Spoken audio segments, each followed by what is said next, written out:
तर यासीन भटकळ विशाळगडावर राहिला होता याची नोंद आहे। पत्रकार परिषदेत संभाजीराजे छत्रपतींनी हा आरोप केलाय।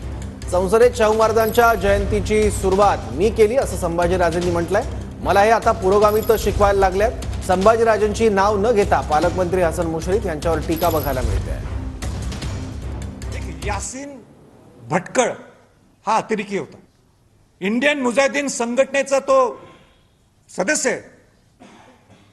जनमन बेकरी जो बॉम्बस्फोट झाला त्याचा मुख्य आरोपी आहे।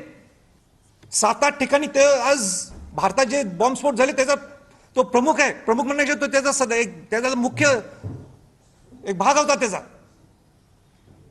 हा यासीन भटकळ विशाळगडला राहिला होता ही त्याची नोंद आहे। एवढा मोठा अतिरेकी राहिलाय कुठं विशाळगडवर किल्ल्यावर।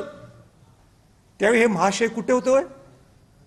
त्यावेळी यांचं पुरोगामित्व लपलं होतं आणि मला शिकवतात पुरोगामित्व काय।